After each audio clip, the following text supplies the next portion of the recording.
La Lune, deuxième partie. Structure interne. Bonjour à nouveau. Merci d'être ici avec moi pour une autre vidéo. J'espère que vous allez tous très bien. Je suis Marie Soiru. Voici la deuxième partie au sujet de la Lune. Je vous conseille de regarder d'abord la première partie, car elle apporte des éléments essentiels pour comprendre celle-ci. Je laisserai un lien en haut à droite de votre écran. Dans la première partie, j'ai expliqué comment la Fédération des planètes unies, ou Fédération galactique, qui sont la même entité, décrit l'histoire de la Lune terrestre selon les informations stellaires. Selon ces données, la Lune a été placée artificiellement en orbite autour de la Terre il y a environ 12 500 ans afin de stabiliser la planète, pour deux raisons principales. La première raison est que la Terre a reçu plusieurs trillions de tonnes d'eau provenant de la destruction de la planète Tiamat, ce qui a suffi à perturber son orbite et la dynamique de ses pôles magnétiques. La seconde raison tient à la destruction de Tiamat, une vaste planète aquatique qui orbitait autrefois entre Mars et Jupiter, et dont les restes forment aujourd'hui la ceinture d'astéroïdes. Sa disparition a créé un déséquilibre astronomique majeur qui a affecté tout le système solaire, provoquant un chaos orbital qui n'a pu être corrigé qu'au fil du temps, les civilisations avancées ne pouvant intervenir que très partiellement. La Lune agit donc comme un contrepoids pour stabiliser la Terre, mais elle ne se limite pas à cela. Comme je l'ai expliqué précédemment, la Lune est un vaisseau spatial sphérique gravement endommagé lors de la bataille qui a détruit Tiamat. Elle a été fabriquée par les Arcturiens avec l'aide des Andromédiens, qui en furent les utilisateurs finaux. Étant un vaisseau, ou une immense biosphère spatiale, la Lune est creuse. Elle contient 144 niveaux constitués de 144 sphères, imbriquées les unes dans les autres comme les couches d'un oignon. Les espaces entre ces coques servent aux usages fonctionnels du vaisseau. Chaque sphère est une coque de vaisseau à part entière, disposée comme une série de poupées russes, mais à des distances variables. Le premier niveau sous la coque extérieure est rempli de machinerie et de hangars où se trouvent les générateurs de gravité artificielle.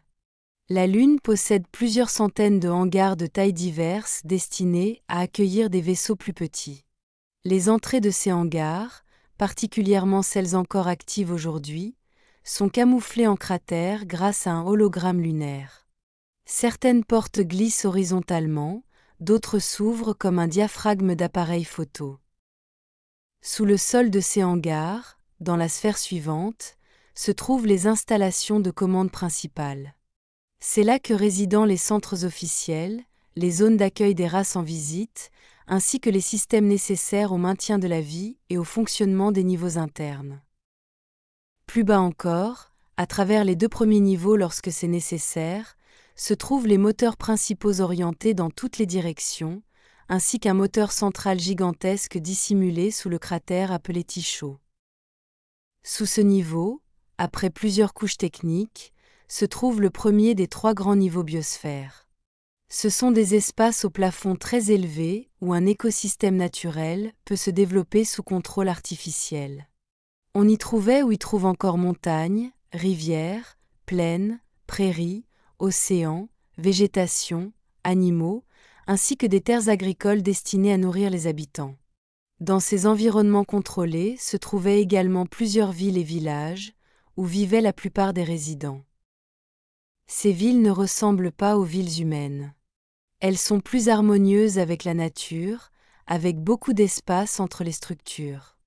Les Andromédiens vivaient majoritairement dans ces environnements, bien qu'ils aient aussi occupé des installations plus proches de la coque extérieure lorsque cela était nécessaire. Après plusieurs autres couches techniques se trouve le second niveau biosphère, avec des caractéristiques semblables mais des écosystèmes différents, imitant ceux d'autres mondes extraterrestres selon les besoins de leurs habitants.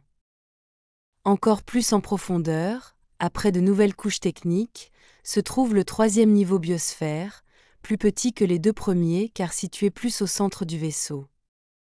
Sous ce dernier niveau se trouvent des équipements vitaux et une machinerie immense. Au cœur de la Lune se trouve un ensemble de 72 réacteurs à énergie du point zéro, qui alimentaient l'ensemble de la biosphère. D'après les données disponibles, quelques réacteurs sont encore actifs, les autres étant endommagés ou éteints car inutiles. Cette description résume la structure interne typique d'un grand vaisseau biosphère, comme celui qu'est la Lune terrestre. Aujourd'hui, de nombreux vaisseaux biosphères existent encore dans le cosmos, construits selon ce même principe interne en couches successives, chacun avec ses variations. Plusieurs se trouvent dans le système solaire, principalement autour de Jupiter et de Saturne, certains dissimulés sous l'apparence de lunes. Malheureusement, le vaisseau biosphère qui sert de lune terrestre est pratiquement en ruine. Une grande partie de ses niveaux internes est contaminée par les radiations de l'ancienne bataille, et ses écosystèmes ont été retirés ou désactivés depuis longtemps. La majorité de ces niveaux ne sont aujourd'hui que des milliers de kilomètres de débris. Les informations dont je dispose sur la Lune ne sont pas complètes. Bien que j'ai suffisamment de données pour plusieurs vidéos, la Fédération n'a pas révélé en détail beaucoup d'aspects, ni l'état exact de chacun des niveaux. Je mène des recherches sur ce sujet, mais pour l'instant, je ne sais pas si certaines données sont volontairement retenues ou si je dois les chercher ailleurs. Par exemple, je ne sais pas encore si les niveaux biosphères sont complètement stériles ou s'il subsiste encore un écosystème, même si les données suggèrent qu'ils sont probablement détruits. Je partagerai mes découvertes en avançant. Ce qui est certain, c'est que les niveaux de surface, les hangars et les zones de commande sont encore fonctionnels et servent de base opérationnelle à la Fédération et à leurs petits vaisseaux. Toutefois, ce n'est pas leur centre principal de commandement. Celui-ci se trouve dans un autre vaisseau biosphère en orbite terrestre, le Viera, caché derrière la Lune afin de ne pas être visible depuis la Terre. Ce vaisseau est bien plus petit et triangulaire, non sphérique.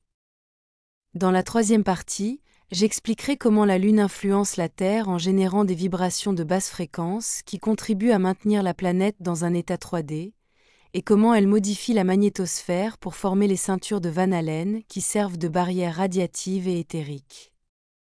Enfin, il faut préciser que les systèmes de la Lune qui envoient ces basses fréquences vers la Terre ne sont pas alimentés par les réacteurs du point zéro, car ceux-ci maintiennent simplement ce qui fonctionne encore. Ces systèmes sont alimentés par 8 ou 12 réacteurs nucléaires ionisants semblables à ceux de la Terre, dont plusieurs sont aujourd'hui hors service ou en dysfonctionnement. En enquêtant, j'ai trouvé des données contradictoires sur le nombre exact de réacteurs encore actifs. C'est pourquoi j'ai mentionné 8 ou 12. J'espère pouvoir fournir des informations plus précises dans la prochaine vidéo, ainsi que les raisons pour lesquelles des réacteurs nucléaires ont été utilisés au lieu des systèmes originaux à énergie du point zéro. Merci d'avoir regardé cette vidéo et merci pour vos mentions j'aime et vos abonnements. Je l'apprécie énormément et j'espère vous revoir dans la prochaine vidéo. Avec tout mon amour. Votre amie, Marie Soiru.